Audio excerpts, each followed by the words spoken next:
संस्कृत की परीक्षा में अब कुछ ही पल बाकी है, ऐसे में आपको बहुत ज्यादा डर लग रही है तो डर को बाहर निकाल करके फेंक दीजिए, क्योंकि आज की इस वीडियो में बात करेंगे वायरल प्रश्न की। और आपको बता दें कि जब आप परीक्षा में बैठिएगा तो आपको 105 प्रश्न देखने को मिलेगा, जिसमें से 100 जो प्रश्न रहेगा वो ऑब्जेक्टिव टाइप प्रश्न रहेगा, जिसमें से मात्र आपको 50 प्रश्न ही सॉल्व करनी है। तो 50 प्रश्न आज की इस वीडियो में हम काफी जबरदस्त और शानदार देखने वाले हैं। और इस चैनल को नंबर 1 बनाने के लिए, मैट्रिक परीक्षा के लिए आपका बहुत बहुत धन्यवाद। इसी बात पे एक बार और लाइक कर दीजिए फटाफट से, अगर लाइक नहीं किए हैं तो हाँ, चैनल को सब्सक्राइब कर लीजिए, जिससे कि आगे से वीडियो मिले। एक चीज आपको सावधान कराना चाहेंगे, अब आपका ये अंतिम परीक्षा है और अंतिम परीक्षा जैसे ही समाप्त होगी वैसे ही आपके पास कॉल आ सकती है कि आप परीक्षा में फेल हो चुके हैं, आप पैसा दे दीजिए। तो आप उसके चक्कर में मत पड़िएगा, वो आपसे पैसा लेने के लिए वैसा काम करना शुरू कर देंगे। तो इस बात से आप सावधान रहिएगा।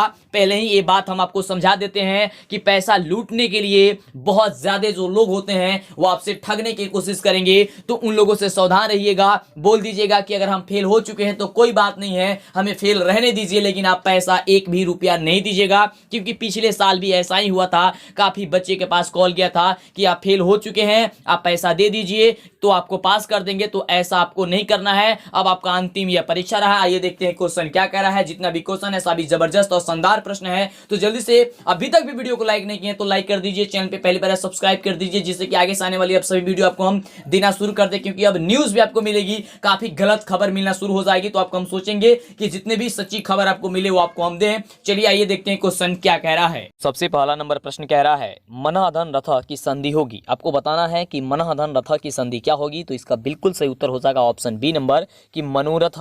एक एक क्वेश्चन को दिमाग में बैठाते जानी है आपके लिए। एक एक क्वेश्चन काफी ज्यादा इंपोर्टेंट, एकदम अमृत के समान है। अगला देखिए क्वेश्चन क्या कह रहा है, इसलिए बोल रहे हैं वीडियो को छोड़ करके जाएगा, काफी नुकसान हो जाएगी। अगर आप वीडियो पे आ चुके हैं तो बहुत अच्छी बात है आपके लिए। अगला प्रश्न है कि नयनम का संधि विच्छेद होगा।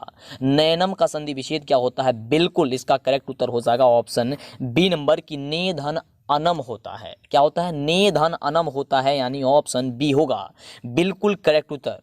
कहीं पे भी गलत उत्तर दिया गया होगा उससे आप सावधान रहिएगा। अगला देखिए प्रश्न क्या कह रहा है, अधन ई से कौन सा नया वर्ण बनेगा। अधन ई से कौन सा नया वर्ण बनेगा। बिल्कुल इसका सही उत्तर हो जाएगा ए, कि अधन ई के से जो बनता है वह ए बनता है। धन ई से क्या बनता है बाबू, तो ए बनता है। ये याद करके आप रखिएगा। अगला प्रश्न देखिए, काफी जबरदस्त प्रश्न है। यदि धन अपि किस संधि का उदाहरण है। यदि धन अपि किस संधि का उदाहरण है, आपको यह बताना है। इसका बिल्कुल करेक्ट उत्तर क्या हो जाएगा बाबू, बिल्कुल आपको बताएं, इसका आंसर हो जाएगा ऑप्शन ए नंबर स्वर संधि हो जाएगा। सोच क्या रहे हैं, जल्दी से चैनल को सब्सक्राइब कीजिए और लाइक नहीं किए तो लाइक करके दोस्तों में इसे शेयर कीजिए। जितने ज़्यादा शेयर कीजिएगा उतने ही ज़्यादा स्टूडेंट का लाभ होगा। अगला नंबर प्रश्न कह रहा है, गुरुवः प्रश्नम पृच्छन्ति रेखांकित पद में कौन सी विभक्ति लगी हुई है। यानी कि जो यहाँ पे रेखांकित किया गया है ना गुरुवः, यहाँ पे कौन सी विभक्ति लगी हुई है आपको ये बताना है। ये की क्वेश्चन आपके लिए काफ़ी ज़्यादा इंपॉर्टेंट है। इसका बिल्कुल सही उत्तर क्या हो जाएगा, ऑप्शन ए की प्रथमा है। कौन है बाबू, प्रथमा है, यानी ऑप्शन हो जाएगा ए नंबर। अगला देखिए प्रश्न क्या कह रहा है। अगला प्रश्न है कि रागी किस विभक्ति का रूप है। रागी किस विभक्ति का रूप होता है आपको ये बताना है। इसका बिल्कुल करेक्ट उत्तर क्या हो जाएगा, सप्तमी विभक्ति का ये रूप होता है, यानी ऑप्शन बी नंबर इसका बिल्कुल करेक्ट उत्तर हो जाएगा। अगले प्रश्न की बात करते हैं। बहुत ही जबरदस्त प्रश्न है कि अस्मद सर्वनाम शब्द का षष्ठी विभक्ति क्या होगा। अस्मद सर्वनाम शब्द का षष्ठी विभक्ति क्या होगा बाबू, आपको ये बताना है। तो इसका बिल्कुल करेक्ट उत्तर हो जाएगा अस्माकम, यानी कि ऑप्शन हो जाएगा ए नंबर। क्या होगा बाबू, अस्माकम होगा, ऑप्शन ए नंबर हो जाएगा। अपने दोस्तों में ज़्यादा शेयर कीजिएगा, क्योंकि उनकी लाइफ बर्बाद होने से बच जाए। आपकी एक शेयर किसी का भाग्य बचा सकता है, क्योंकि उनकी पढ़ाई लॉकडाउन की स्थिति में हुई नहीं है। और आप भी अगर इस वीडियो पे आ चुके हैं तो प्लीज़ एक जगह हो करके, शांत जगह हो करके क्वेश्चन को ध्यानपूर्वक देखिए। अगला क्वेश्चन देखिए, और पता है तो फटाफट कमेंट करते रहिए, जिससे कि आपका रिवाइज हो जाए। अगला प्रश्न है, नदीसु गंगा पवित्रता अस्ति वाक्य में रेखांकित पद में कौन सी विभक्ति लगी हुई है। रेखांकित पद देखिए कहाँ पे है, नदीसु में है। तो नदीसु में कौन सी विभक्ति लगी हुई है आप बताइए। आपके पास अनोखा समय है, इसका बिल्कुल से उत्तर हो जाएगा ऑप्शन बी नंबर। आप चेक कीजिए कि आप कितने प्रश्न का जवाब दे पाते हैं। अगला प्रश्न है, बहुत ही बढ़िया प्रश्न कह रहा है प्रश्न कि भवामी किस धातु का रूप है। भवामी किस धातु का रूप है बाबू, तो ये है भू धातु का रूप, यानी ऑप्शन हो जाएगा ए नंबर। ये कौन सी धातु का रूप है बाबू, भू धातु का रूप है, यानी कि ऑप्शन ए नंबर हो जाएगा। अगला देखिए प्रश्न कह रहा है कि जही किस लकार का रूप है, आपको बताए हैं, बताइए कि जही किस लकार का रूप है। लट लकार, लंग लकार, लोट लकार या फिर लीट लकार।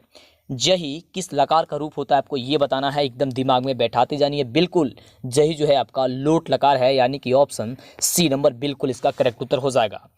अगला देखिए प्रश्न क्या कह रहा है, बहुत ही शानदार प्रश्न है कि सह व्याघ्रात विभेति रेखांकित पद में किस लकार का प्रयोग हुआ है। यहाँ पे देखिए रेखांकित पद कौन सा है, विभेति है, और विभेति में आपको बताना है कि कौन सी लकार का प्रयोग हुआ है।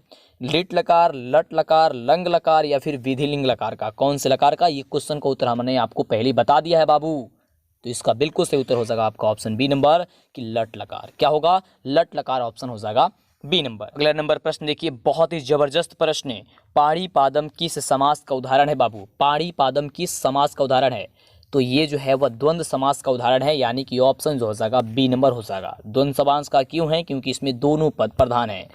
अगला नंबर प्रश्न काफी इंपोर्टेंट प्रश्न है कि पितरम अंबरम यस्य सह का समस्त पद क्या होगा। काफी बढ़िया प्रश्न है, फटाफट बताइए सोच समझ करके इसका उत्तर क्या होगा। एक एक क्वेश्चन आपके लिए काफी ज्यादा इंपोर्टेंट है बाबू, तो इसका बिल्कुल सही उत्तर हो जाएगा ऑप्शन बी नंबर कि पीताम्बरः, यानी ऑप्शन हो जाएगा बी नंबर। पीताम्बरः ऑप्शन हो जाएगा बी नंबर। एकदम एक ही क्वेश्चन को ध्यान में रखते जाइए। अगला प्रश्न देखिए क्या कह रहा है, काफी जबरदस्त क्वेश्चन है। अगला नंबर प्रश्न देखिए, बहुत ही इंपोर्टेंट प्रश्न है कि प्रतिदिनम का विग्रह क्या होगा। प्रतिदिन का विग्रह, तो इसका बिल्कुल क्या उत्तर हो जाएगा, फटाफट विग्रह करके बताइए। बिल्कुल इसका सही उत्तर हो जाएगा ऑप्शन सी नंबर कि दिनम दिनम इति। दिनम दिनम इति, एकदम दिमाग में बैठाते जाओ, ऑप्शन हो जाएगा सी नंबर। क्या हो जाएगा ऑप्शन सी नंबर। अगला देखिए प्रश्न क्या कह रहा है, 15 नंबर, अव्ययीभाव समास का सही उदाहरण क्या होगा। अव्ययीभाव समास का सही उदाहरण आपको क्या होता है, आपको ये बताना है। इसका बिल्कुल करेक्ट उत्तर क्या होगा आपको बताना है, और नहीं पता है तो एकदम शांत जगह बैठ करके, आपके पास अनोखा समय है बाबू, यही समय है कुछ कर देने की, तो आप शांत जगह बैठ करके जवाब दीजिए। और नहीं आपको पता है तो शांत जगह बैठ करके एकदम कान में ईयरफोन लगा करके सुनिए, ईयरफोन नहीं है तब भी शांत जगह बैठ करके सुनिए। तो क्या होगा इसका बिल्कुल सही उत्तर, ऑप्शन ए नंबर हो जाएगा कि यथाशक्ति। क्या हो जाएगा बाबू, यथाशक्ति हो जाएगा, यानी ऑप्शन हो जाएगा ए नंबर। अगले प्रश्न की बात करते हैं, तो देखिए अगला प्रश्न क्या कह रहा है, बहुत ही बढ़िया प्रश्न है। और प्रश्न कह रहा है कि रामेण सह सीता बनम गतवती वाक्य में रेखांकित पद रामेण में तृतीय विभक्ति है। ये आपको बतानी है कि जो तृतीय विभक्ति है उसका विधायक सूत्र कौन है, आपको ये बताना है।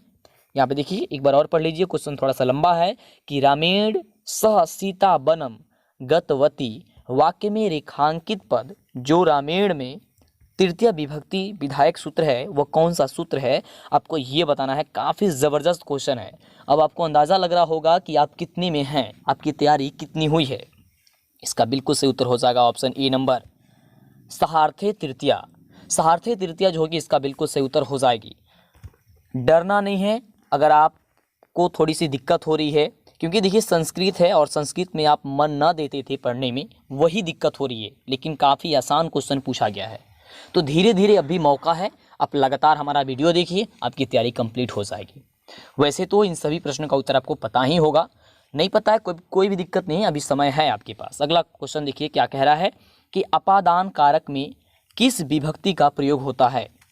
अपादान कारक में किस विभक्ति का जो है वह प्रयोग होता है, आपको ये बताना है। तो इसका बिल्कुल सही उत्तर हो जाएगा पंचमी विभक्ति का होता है, यानी ऑप्शन हो जाएगा ए नंबर, है ना। काफ़ी धीरे धीरे संस्कृत आपको बोल रहे हैं ताकि आपको समझ में आए, आप याद कर लें। अगला देखिए प्रश्न, अगला प्रश्न कह रहा है कि कविषु कालिदासः श्रेष्ठः अस्ति वाक्य के रेखांकित पद में सप्तमी विभक्ति विधायक सूत्र क्या है। कविषु कालिदासः श्रेष्ठः अस्ति, यानी कि कवियों में कालिदास क्या है, श्रेष्ठ है। वाक्य में जो रेखांकित है कौन है, कविषु। इसमें बताना है कि जो सप्तमी ये लगा हुआ है उसमें विभक्ति का जो विधायक सूत्र है वह क्या होगा। तो बिल्कुल इसका जो सही उत्तर हो जाएगा वो बिल्कुल सही उत्तर क्या होगा, ऑप्शन ए नंबर हो जाएगा कि यस्य निर्धारणम, यत्च निर्धारणम, यानी कि ऑप्शन हो जाएगा ए नंबर। अगले नंबर प्रश्न की बात करते हैं। तो अगला देखिए प्रश्न बहुत ही बढ़िया प्रश्न है 19 नंबर के डैश, यानी कि यहाँ पे कुछ खाली स्थान है, आपको भरना है। नमः, रिक्त स्थान की पूर्ति किस पद से होगी, आपको ये बताना है। बहुत ही बढ़िया प्रश्न है और आप लोग तो बोलते भी हैं, है ना, गणेशाय नमः आप ये बोलते हैं, यानी कि ऑप्शन हो जाएगा आपका बी नंबर कि गणेशाय नमः, है ना। तो ऑप्शन होगा बी नंबर। देखिए ये सभी का सभी ऑप्शन एक ही जैसा है, ऐसा ही आपकी परीक्षा में ऑप्शन पूछा जाएगा, क्वेश्चन पूछा जाएगा, एकदम मिलता जुलता ऑप्शन सभी रहेगा, लेकिन आपको एकदम सोच समझ करके ध्यान से आपको उसकी जवाब देनी है। अगला देखिए प्रश्न क्या कह रहा है, काफ़ी इंपॉर्टेंट प्रश्न है और प्रश्न देखिए क्या कह रहा है, बहुत ही ज़बरदस्त प्रश्न है। थोड़ी सी इसे हम जूम कर देते हैं ताकि आपको अच्छे से दिखाई दे। चलिए तो देखिए प्रश्न कह रहा है कि अभिज्ञान पद में किस उपसर्ग का प्रयोग हुआ है। अभिज्ञान पद में किस उपसर्ग का प्रयोग हुआ है आपको ये बताना है। तो काफ़ी इजी है ये कि जो शब्द के पहले रहते हैं वही आपका उपसर्ग हो जाता है, यानी कि हो जाएगा इसमें अभी। ऑप्शन क्या हो जाएगा, ए नंबर हो जाएगा।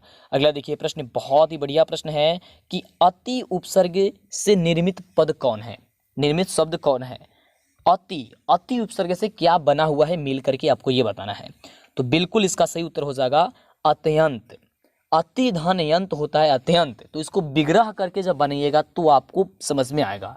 ये संस्कृत में थोड़ी सी कठिन होती है उपसर्ग, है ना, लेकिन जब उसे आप बढ़िया से सॉल्व कीजिएगा तो आपको बन जाएगा। ऑप्शन क्या हो जाएगा इसका, अत्यंत हो जाएगा। अति से होता है अत्यंत, यानी ऑप्शन होगा बी नंबर। अगला देखिए बहुत ही बढ़िया प्रश्न है कि गत्वा में प्रयुक्त प्रत्यय कौन है। गत्वा में कौन जो है वह प्रत्यय प्रयुक्त है, आपको ये बताना है। इसका बिल्कुल सही उत्तर हो जाएगा कत्वा, है ना, आधा क फिर आधा त वा, है ना, ये होता है ना।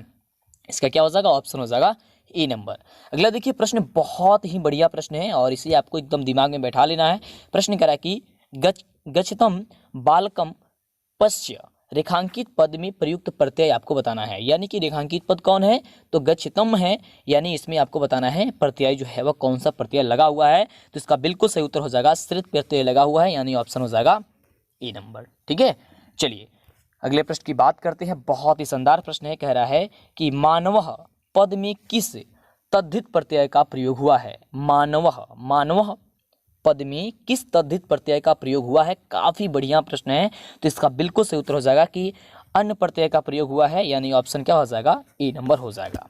क्या हो जाएगा, ऑप्शन नंबर ए हो जाएगा, अन्न प्रत्यय का प्रयोग हुआ है। अगला देखिए बहुत ही बढ़िया प्रश्न है और देखिए प्रश्न कह रहा है कि किशोरी पद में प्रयुक्त स्त्री प्रत्यय क्या होगा। किशोरी में आपको ये बताना है। तो ये तो काफी इजी है, बिल्कुल ऑप्शन हो जाएगा बी नंबर डी प्रत्यय। आपको कई बार बोले हैं कि जहाँ पे भी स्त्री प्रत्यय आपको पूछे तो वहाँ पे अधिकतर में डी प्रत्यय ही होता है, तो कुछ समझ में ना आए तो डी पे टिक कीजिएगा, ये बात आप दिमाग में अपनी बैठा लीजिए। आइए अगले प्रश्न की बात करते हैं। अगला देखिए प्रश्न कह रहा है कि जंतु गुहायाम कह निहित। बहुत ही बढ़िया प्रश्न है कि जंतु गुहायाम कह निहित, इसमें क्या है आपको ये बताना है। इसका क्या होगा आपको बिल्कुल सही उत्तर 26 नंबर प्रश्न का, तो बिल्कुल तत्वम। जंतु गुहयाम कह निहित, तो जंतु गुहयाम तत्वम निहित, यानी ऑप्शन क्या हो जाएगा, ए नंबर हो जाएगा। अगला देखिए अगला प्रश्न कह रहा है, ये सभी आपका बुक से प्रश्न है, अड़ोह अड़ियानी कह। तो अड़ोह अड़ियानी क्या चीज बाबू, तो बिल्कुल अड़ोह अड़ियान आत्मा, यानी ऑप्शन क्या हो जाएगा, बी नंबर हो जाएगा, अड़ोह अड़ियान आत्मा, ऑप्शन बी नंबर, है ना। चलिए ये श्लोक का जो है ना एक एक लाइन को वहां से हटा करके पूछ दिया जाता है, तो काफी मतलब जबरदस्त है आपकी ये सारी जितने भी क्वेश्चन आपको बता रहे हैं। अभी तक लाइक और चैनल को सब्सक्राइब नहीं किए तो गलती मत कीजिए, फटाफट कर लीजिए, क्योंकि यूट्यूब का रूल है, क्योंकि ऐसा ना हो कि हम आपको लिए काफी जबरदस्त वीडियो अपलोड कर दें और आपके पास वो ना पहुंचे, है ना। तो जल्दी से पहले चैनल को सब्सक्राइब कर लीजिए। और हाँ, मेरा रिक्वेस्ट है आप सभी से कि आप हर एक बच्चों के पास शेयर कीजिएगा, जिससे कि उनकी जो तैयारी नहीं हो पाई है वो हो जाए। आपका एक शेयर उनका भाग्य बदल सकता है, प्लीज़ शेयर जरूर कर दीजिएगा, दोस्तों का हेल्प कीजिएगा तो बहुत बड़ा आपका फायदा होगा, है ना। चलिए अगला प्रश्न देखिए क्या कह रहा है 28 नंबर की, पाटलिपुत्रम कस्या तटे अस्ति। पाटलिपुत्रम कस्या तटे अस्ति, तो आप सभी जानते हैं ये पाटलिपुत्र जो है वो किसके तट के किनारे स्थित है, तो सभी जानते हैं कि गंगायाह यानी कि गंगा के किनारे स्थित है। ऑप्शन क्या हो जाएगा? डी नंबर हो जाएगा। वह गंगा के किनारे स्थित है यानी कि गंगायाह, है ना। क्वेश्चन क्या कर रहा था कि पाटलिपुत्रम यानी कि पाटलिपुत्र, कस्या यानी कि किसके, तटे यानी कि तट पे, अस्ति माने है, किसके तट पे स्थित है कौन? पाटलिपुत्रा। तो गंगायाह यानी कि गंगा के तट पे। अगला देखिए प्रश्न क्या कह रहा है, बहुत ही जबरदस्त क्वेश्चन है, ये खुद बिहार बोर्ड के द्वारा ही बताया गया है सारे क्वेश्चन। अगला देखिए, कस्य शासकस्य काले पाटलिपुत्र नगरस्य शोभा रक्षा व्यवस्था च अति उत्कृष्टा आसीत्। किसका शासन, किसके शासन काल में पाटलिपुत्र नगर का शोभा रक्षा व्यवस्था और बहुत ही ज्यादा क्या था? उत्कृष्ट था। ये काफी जबरदस्त है आपकी क्वेश्चन, फटाफट बताइए इसका उत्तर क्या हो जाएगा? बिल्कुल बाबू, चंद्रगुप्त मौर्यस्य यानी कि चंद्रगुप्त मौर्य के समय में, चंद्रगुप्त मौर्यस्य। ऑप्शन हो जाएगा बी नंबर। अगला देखिए, बहुत ही बढ़िया प्रश्न की अलस कथा पाठ के लेखक कौन है? अलस कथा पाठ के लेखक कौन है आपको ये बताना है। बहुत ही शानदार क्वेश्चन है, इसका जवाब आपको बताना है, हमने आपको बता दिया है। बिल्कुल ऑप्शन हो जाएगा बी नंबर कि विद्यापति। क्या हो जाएगा बाबू? विद्यापति। अगला देखिए, अगला जो प्रश्न है बहुत ही शानदार प्रश्न है और कह रहा है कि मिथिला का मंत्री कौन था बाबू? मिथिला का मंत्री कौन था? तो आपको हमने बार बार बताया है कि मिथिला का जो मंत्री था वह कौन था? तो वृषवर था, यानी ऑप्शन होगा सी नंबर की वृषवर। अगला देखिए, अगला प्रश्न है कि आधुनिक संस्कृत लेखिकाओं में कौन प्रसिद्ध है? आधुनिक संस्कृत लेखिकाओं में कौन प्रसिद्ध है आपको ये बताना है। बहुत ही बढ़िया प्रश्न है। क्षमा राव या मिथिलेश कुमारी मिश्र या गंगा देवी या फिर पुष्पा दीक्षित? तो इसका बिल्कुल सही उत्तर क्या हो जाएगा बाबू? ऑप्शन ए कि क्षमा राव प्रसिद्ध है, यानी ऑप्शन ए हो जाएगा। और जब भी आप क्वेश्चन को सॉल्व करेंगे संस्कृत में तो ध्यान पूर्वक क्वेश्चन को आराम से एकदम शांति दिमाग से क्वेश्चन को पढ़िएगा। जल्दी जल्दी के चक्कर में कीजिएगा तो गड़बड़ हो जाएगी, प्लीज़ मैं आपसे रिक्वेस्ट करता हूँ। अगला प्रश्न, संस्कृत साहित्य लेखिका में सर्व शुक्ला सरस्वती किसे कहा गया है? जो सर्व शुक्ला सरस्वती कहा गया ना संस्कृत लेखिका पाठ में, वह किसे कहा गया है आपको ये बताना है। विजयांका को, मैत्रेयी को, अपाला को या फिर उर्वशी को? किसे कहा गया है बाबू? तो इसका बिल्कुल से उत्तर क्या हो जाएगा? ऑप्शन ए नंबर की विजयांका को कहा गया है, यानी ऑप्शन हो जाएगा ए नंबर। अगला देखिए प्रश्न बहुत ही बढ़िया प्रश्न है कि भारत की शोभा से कौन प्रसन्न होते हैं? भारत की शोभा से जो है वह कौन प्रसन्न होते हैं? ईश्वर, जंतु, दानव या फिर मनुष्य? तो इसका बिल्कुल से उत्तर हो जाएगा कैसे? ऑप्शन ए नंबर की ईश्वर प्रसन्न होते हैं और कहते हैं कि भारत में हम एक बार कम से कम जन्म लेते, है ना। तो ये ऑप्शन क्या हो जाएगा? ए नंबर हो जाएगा कि ईश्वर प्रसन्न होते हैं। अगला देखिए प्रश्न काफी जबरदस्त प्रश्न है कि कस्य यानी कि किसका महिमा सर्वत्र गीयते, यानी कि किसका महिमा जो होती है सब जगह गाई जाती है। तो भारतस्य का यानी कि भारत देश का महिमा क्या किया जाता है? सब जगह गाई जाती है। ऑप्शन क्या हो जाएगी?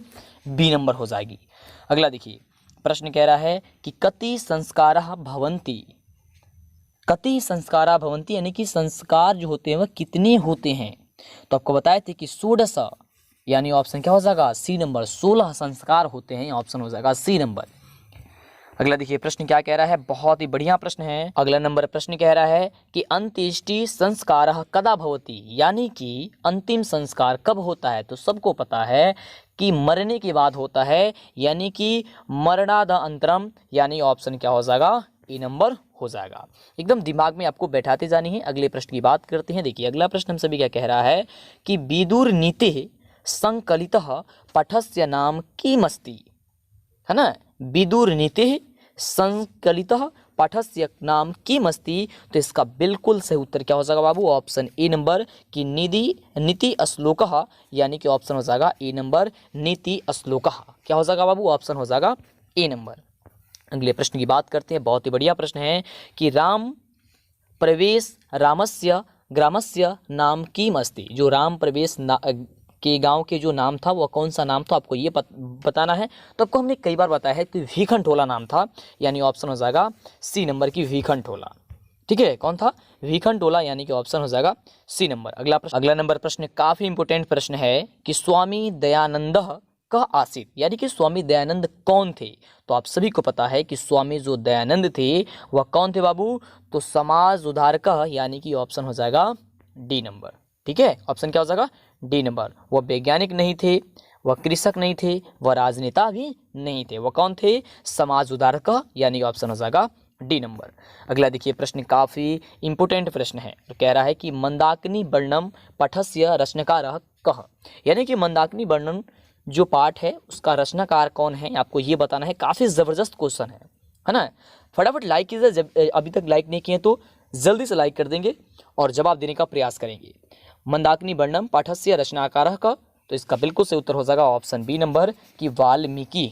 कौन है उसके लेखक, तो वाल्मीकि है उसके रचनाकार है ना। चलिए अगले प्रश्न की बात करते हैं। अगला नंबर प्रश्न कह रहा है कि व्याघ्र पथिक कथायाः रचनाकारः क आसीत्, है ना, यानी कि व्याघ्र पथिक जो कथा है उसके रचनाकार जो है वह कौन है। ये बहुत ही शानदार क्वेश्चन है बाबू, एक ही क्वेश्चन आपके लिए काफी ज्यादा इंपॉर्टेंट है। क्या हो जाएगा, नारायण पंडितः, यानी ऑप्शन हो जाएगा क्या चीज, सी नंबर। क्या है, कौन है वो, तो नारायण पंडित है, यानी ऑप्शन हो जाएगा सी नंबर। अगला देखिए, अगला प्रश्न कह रहा है कि सूर्यपुत्र क आसीत्, सूर्यपुत्र कौन है, तो सूर्यपुत्र कौन है, ये तो काफी इजी क्वेश्चन है, ऑप्शन हो जाएगा बी नंबर की कर्ण, यानी कि कर्ण है। कौन है, कर्ण, यानी कि कर्ण। अगला देखिए प्रश्न क्या कह रहा है, बहुत ही शानदार प्रश्न है और कह रहा है कि वैरेण्यकस्य शमनम असंभवम, वैरेण्यकस्य शमनम असंभवम, तो इसका बिल्कुल से उत्तर क्या हो जाएगा, फटाफट बताइए। बिल्कुल इसका सही उत्तर हो जाएगा वैरस्य, यानी कि ऑप्शन हो जाएगा क्या चीज, बी नंबर। क्या हो जाएगा बाबू, वैरस्य, यानी ऑप्शन हो जाएगा बी नंबर। अगला देखिए कह रहा है काम बिना ज्ञानम भारः, किसके बिना जो है ज्ञान है क्या है, भार के समान है, बिल्कुल। तो इसका सही उत्तर क्या हो जाएगा, फटाफट बताइए। तो क्रियाम बिना, है ना, क्रियाम बिना क्या है, ज्ञान जो है वो एक भार के समान है, ऑप्शन क्या हो जाएगा, बी नंबर। अगला देखिए, अगला प्रश्न हम सभी क्या कह रहा है कि संख्या दर्शनस्य प्रवर्तकः क आसीत्, संख्या दर्शनस्य प्रवर्तकः क आसीत्, यानी कि संख्या दर्शन का प्रवर्तक कौन है, तो इसका बिल्कुल से उत्तर क्या हो जाएगा, ऑप्शन बी नंबर कि कपिलः। कौन, कपिलः, यानी ऑप्शन हो जाएगा बी नंबर। अगला देखिए प्रश्न काफी जबरदस्त प्रश्न है कि काल पर्याप्त का क्षयम भवति, काल पर्याप्त का क्षयम भवति, तो इसका बिल्कुल से उत्तर हो जाएगा ऑप्शन ए नंबर की शिक्षा। क्या हो जाएगा बाबू, शिक्षा, कि काल पर्याप्त शिक्षा क्षयम भवति, यानी कि ऑप्शन क्या हो जाएगा, ए नंबर। अगला देखिए बहुत ही बढ़िया प्रश्न है और प्रश्न देखिए क्या कह रहा है कि व्याघ्र पथिक कथा किस ग्रंथ से उत्कृष्ट है, जो व्याघ्र पथिक जो कथा है ना वो किस ग्रंथ से जो है उत्कृष्ट है, किससे लिया गया, आपको ये बताना है। तो ये बहुत ही शानदार क्वेश्चन है, इसका बताना है आपको जवाब। तो हितोपदेश से लिया गया है, यानी ऑप्शन क्या हो जाएगा, ए नंबर हो जाएगा, है ना, ये ए नंबर आपका हो जाएगा। और आपको अंतिम में बताना है कि आप कितने प्रश्न का जवाब दे चुके हैं अभी तक। और इसी तरह की कमाल की वीडियो लगातार बाबू चल रही है, पिछले वर्षों का ऑफिशियल मॉडल पेपर आपको मिल रही है देखने को, जो खुद बिहार बोर्ड के द्वारा जारी किया गया है। और ये सभी क्वेश्चन हम अपने मन से नहीं, खुद बिहार बोर्ड बताया है कि काफ़ी इंपोर्टेंट है। अगले देखिए, अगला प्रश्न है कि औद्योगिक पुरुष के पास कौन आ जाती है, औद्योगिक पुरुष के पास कौन आ जाती है, सरस्वती, लक्ष्मी, अशांति या फिर क्रोध। तो इसका बिल्कुल सही उत्तर क्या हो जाएगा, ऑप्शन नंबर क्या हो जाएगा, बी नंबर हो जाएगा कि उद्योगी जो पुरुष है उनके पास क्या आ जाती है, लक्ष्मी आ जाती है ना। जो उद्योग धंधे करते हैं उनके पास क्या आ जाती है, लक्ष्मी आ जाती है, यानी ऑप्शन हो जाएगा बी नंबर। और अगला प्रश्न कह रहा है कि नीतिकार आलस को क्या मानते हैं, नीतिकार जो आलस है उसको क्या मानते हैं, राजा, शत्रु, छात्र या फिर मित्र। तो इसका बिल्कुल करेक्ट उत्तर क्या हो जाएगा, ऑप्शन हो जाएगा बी नंबर कि शत्रु मानते हैं। और वैसे भी शत्रु मानना भी चाहिए, आलस हमारे अंदर काफ़ी बड़ी चीज़ है। और प्लीज़ मैं आपसे रिक्वेस्ट करता हूँ, आपके पास अनोखा कुछ क्षण आपके लिए बचा हुआ है और उस क्षण में भी आप बदल सकते हैं अपने आप को। आलस को निकाल करके फेंकिए, पढ़ने का भले ही मन नहीं करता लेकिन अब उठिए, जगिए, अब नहीं पढ़िएगा तो कब पढ़िएगा बाबू, प्लीज़ फटाफट से उठिए और एकदम पढ़ाई में लग जाइए, है ना, एकदम लग जाना आपको। और इसी तरह की कमाल की वीडियो पाने के लिए चैनल को अभी तक सब्सक्राइब नहीं किया तो जल्दी से पहले चैनल को सब्सक्राइब कीजिए, लाइक कीजिए और दोस्त को ज़रूर अपनी भेजिएगा, काफ़ी ज़्यादा उन्हें हेल्प कीजिएगा।